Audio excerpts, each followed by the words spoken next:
अतः नवौं अध्याय प्रकृति को तीन गुण को परिचय, गुणगत धर्म को कार्य स्वरूप को पहचान। सोहम सत्यहम प्रकृति पुरुष ब्रह्ममसि, सोहम सत्यहम प्रकृति पुरुष ब्रह्ममसि, सोहम सत्यहम प्रकृति पुरुष ब्रह्ममसि।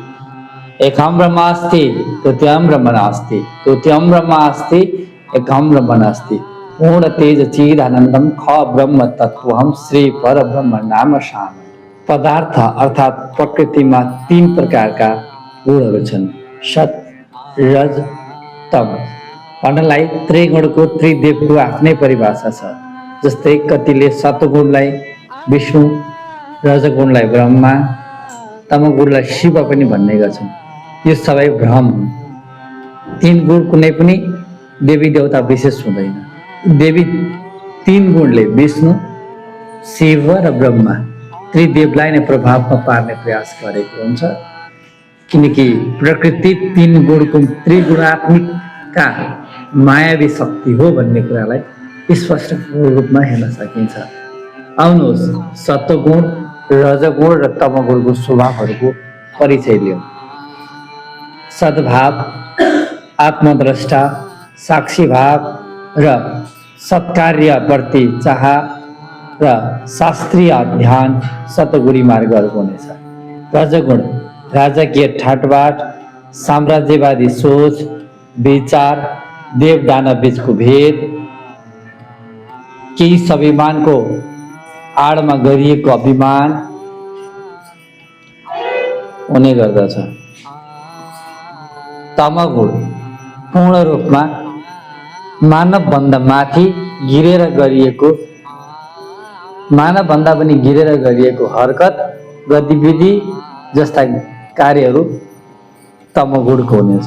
आउनुहोस् साप्ताहिक यज्ञ, राजसिक यज्ञ र तामसिक यज्ञको पनि यथार्थ रूप लियौँ। साप्ताहिक यज्ञ निष्काम कर्म, काम बिनाको कर्म साप्ताहिक। काम्यम अतः प्रदर्शन कर्म, काम्य भाव फलको आश राखेर अरूलाई देखाउन गरिने यज्ञ।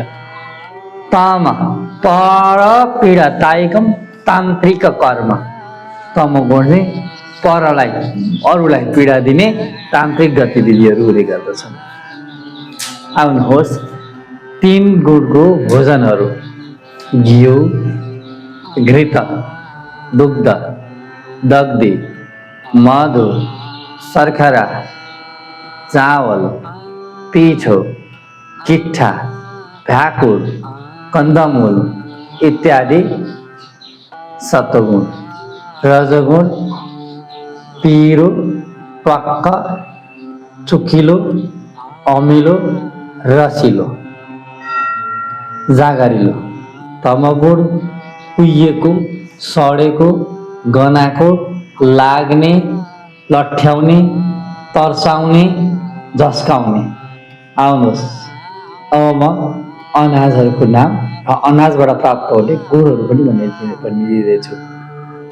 धान सत्वगुण, गहुँ सत्वगुण, फापर सत्वगुण, मुङ सत्वगुण, मस्याङ सत्वगुण, बोडी सत्वगुण, केराउ सत्वगुण, चना सत्वगुण, कोदो रजगुण, मास रजगुण, मुसुरो चाहिँ तमगुण। यस्तै यस्तै प्रकारका हुन्छन्। यसरी हामीले चिन्नुपर्ने हो। सत्वगुण रजगुण, खुर्सानी रजगुण, नुन त्रिगुण बराबर, यसको कुन गुण बढी छ भन्ने नै हुँदैन। बेसार सत्वगुण, बढी है तमगुण, त्यो पनि यी कुराहरूलाई हामीले ख्यालमा राख्नुपर्ने हुन्छ। गुण दोष कसरी हुन्छ? हामीले तमगुण प्राप्त हुने भोजन ग्रहण गरेको दिन हाम्रो विचारमा तमगुण मात्रै आउने गर्दछ। रजगुण प्राप्त हुने भोजन ग्रहण गर्दा रजगुण मात्रै प्राप्त हुने गर्दछ। सतगुण प्राप्त गर्ने व्यक्तिहरूको भोजन सतगुण हुनेछ। सतगुणीहरूले कस्तो भोजन ग्रहण गर्छन्? उनीहरूले भोजन ग्रहण गर्दा कम्तीमा 8 देखि 15 घाँस खाए म अगाउँथे भन्ने हिसाबमा छोड्ने गर्दछन्, अल्प आहारमा रमाउने गर्दछन्। रजोगुण टाइट खाउँ काम टाइट गरौँ भन्ने विचारका हुन्छन्। तमगुणका व्यक्तिहरू धेरै खाउँ झ्याप्प सुतिरहँ भन्ने खालका हुने गर्दछन्, आलस्यवान हुनेछन्। सत्वगुण योग अभ्यास साधनामा फुर्ती रहनेछन्। रजोगुणहरू चाहिँ काट्न मार्न मर्न पनि तयार हुन्छन्। तमगुणहरू सुतिराख्न पाए र अरूलाई मनपर्दै गाली गर्न पाए खुसी हुने गर्दछन्। सामान्यतया मानवमा तीनै गुण प्रभाव रूपमा रहने गर्दछ। ब्रह्म मुहूर्तमा सत्वगुण, कर्मको बेलामा रजोगुण र कुनै समय कालचक्र केतु अथवा उल्का अथवा राहु बढी भएको बेलामा तमगुण प्रभाव हुने गर्दछ। सत्वगुण प्राप्त गर्ने ग्रहहरू बुध, शुक्र, बृहस्पति र शशि चन्द्रमा चाहिँ सत्वगुण।